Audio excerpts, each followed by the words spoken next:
बड़ा ये डर रहता है लड़कियों में, और बड़ी मैंने इसमें चेष्टा भी करी है, लेकिन समझ में नहीं आता ये कितना ज़्यादा गहरा है।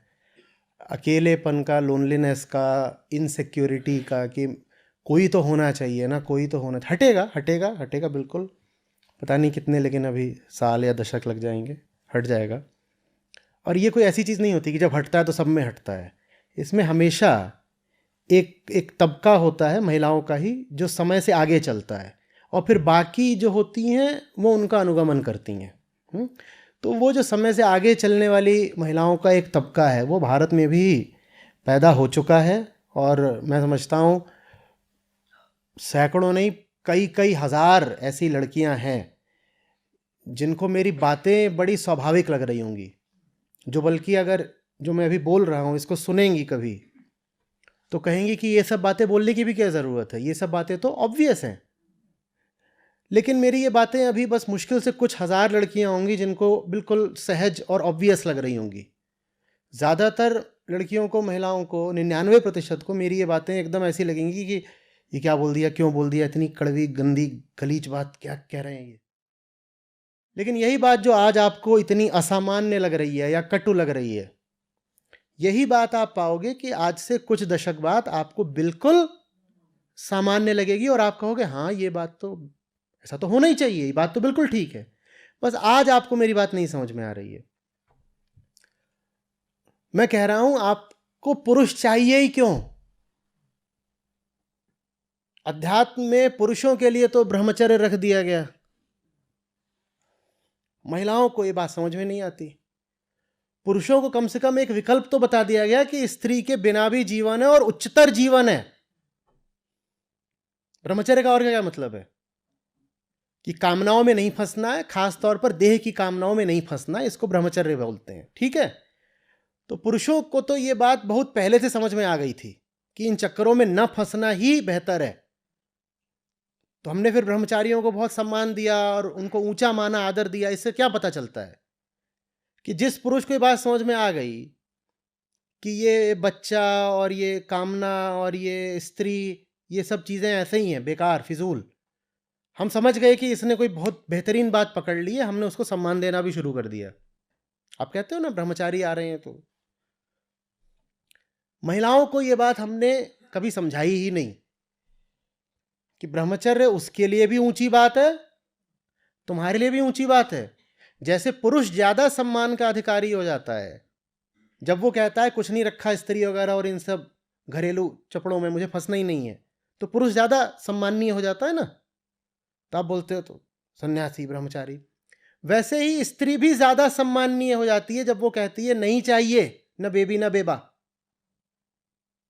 ये बात महिलाओं के दिमाग में उतरनी जरूरी है कि it's a higher life and a better life that you will be leading if you can avoid men and the institution of marriage and the compulsion of childbirth. इन चीजों को से आप जितना बच सको, आप अपने लिए ही नहीं, आप वास्तव में समाज के लिए भी उतनी उत्पादक हो जाओगी, उपयोगी हो जाओगी, सम्माननीय हो जाओगी। ये बात महिलाओं के दिमाग में उतरनी जरूरी है, धीरे धीरे उतर रही है। और उनको ये सम्मान, आप जानते हैं मेरे अनुभव में जितना मैंने पाया, कौन दे रहा है वो सम्मान? उनको वो सम्मान महिलाओं से ही आ रहा है। उदाहरण के लिए भारतीय क्रिकेट टीम की कप्तान थी मैथिली राज, वो रिटायर हुई, अभी लगभग 40 साल की उनकी उम्र थी। तो अब उनको सब एडमायर करते हैं, और कप्तान भी थी और बतौर क्रिकेटर उनके आंकड़े भी बुलंद हैं।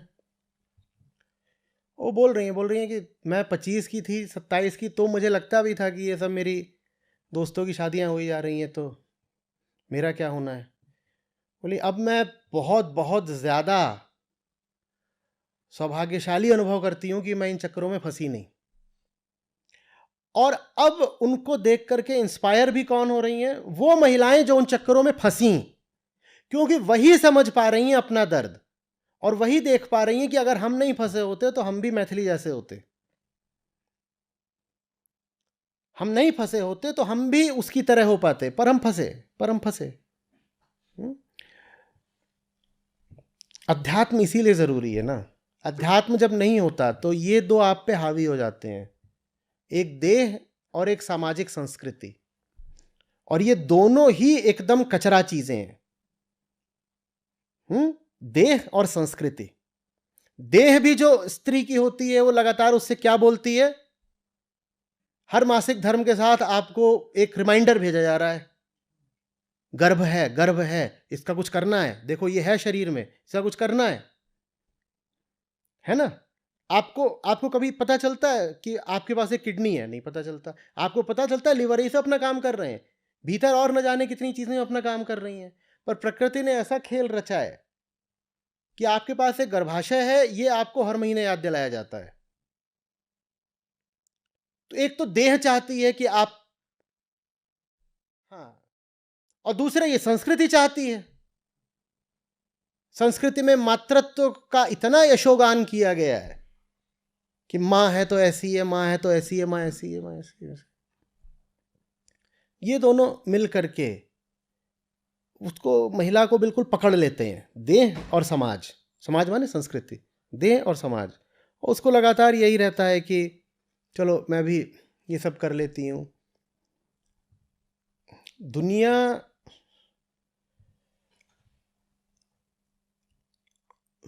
की जो चेतना के तल पर अब प्रगति होनी है इस बिंदु से आगे, उसमें महिलाओं को इंसान मान करके देह से उनकी मुक्ति बड़ा निर्णायक कदम होगा। और उसके लिए महिलाओं की पुरुषों पर आश्रयता, ये सारी बात कि लड़की पराया धन है, विदा करके उसको पति के घर भेज दो, पति के घर जाएगी, घोंसला बसाएगी, वहाँ पे बच्चे देगी, ये सब जो कॉन्सेप्ट्स हैं इनको हटाना बहुत ज़रूरी है। सिर्फ महिला के लिए नहीं, पुरुषों के लिए भी, पूरी पृथ्वी के लिए बहुत ज़रूरी है। एक एक जो पृथ्वी पर प्रजाति है उसको भी अगर बचाना है तो बहुत ज़रूरी है कि ये जो महिला के मन में तमाम तरीके के जाल बैठा दिए गए हैं, इनको अब हटा दिया जाए। देखिए, भूलिएगा नहीं, हम बार बार बोलते हैं ना, the family is the unit of the society. वो छुपाने वाली बात है। The family is the unit of consumption. गौर से समझिएगा, सोसाइटी वगैरह की होगी family unit, family is the unit of consumption. आप अपनी ज़िंदगियों में थोड़ा सा वापस जाइए और देखिए कि आप जब बैचलर थे तब कितना कंजम्पशन करते थे किसी भी चीज़ का, और जिस दिन आपने घर बसा लिया तब आपका कंजम्पशन लेवल क्या हो गया। देखिए ज़रा, देखिए ना।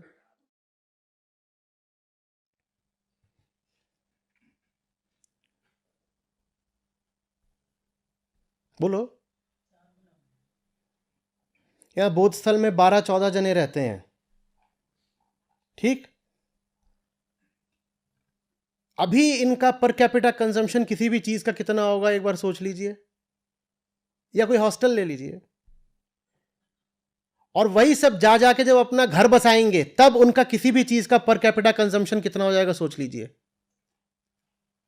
सोचिए तो। अच्छा, एक बात बताइए, शादी ब्याह ना हो तो रियल एस्टेट इंडस्ट्री का क्या होगा? और अगर हाउसिंग लोन ना हो तो बैंकों का क्या होगा?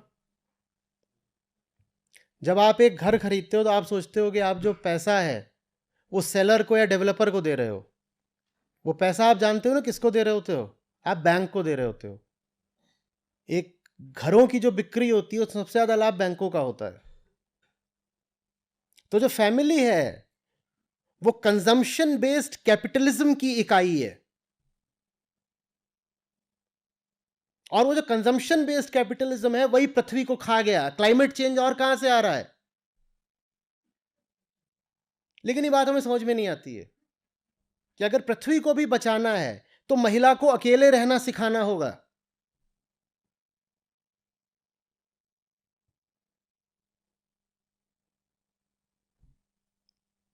आप जब अपने घर में होते हो या हॉस्टल में होते हो या हॉस्टल में नहीं भी हो, अपने घर में नहीं हो, कहीं काम कर रहे हो तो किसी डॉर्म में रह रहे हो या पीजी में रह रहे हो, तो तब आपके पास एक कमरा होता है। लेकिन जिस दिन आप ब्याह जाते हो तब आपको पूरा घर चाहिए, और घर है तो फर्निशिंग भी होगी। फिर आपको अपना फ्रिज चाहिए। फिर ये थोड़ी होगा कि हमारे यहां तो 12 लोगों पे 2 फ्रिज हैं, जिसमें से एक काम नहीं करता।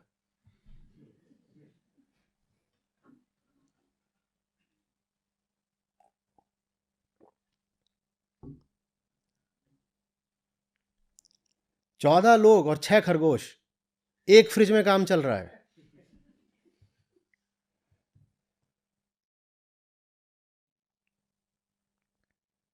और घरों में ये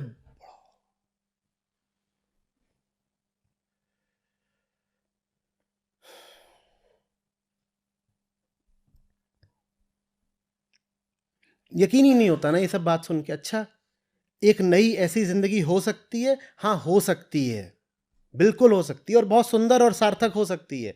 वही सुंदर है, वही सार्थक है। ये जो आप जिंदगियां जैसी देख रहे हैं, ये जिंदगियां नहीं है, ये बर्बादियां हैं।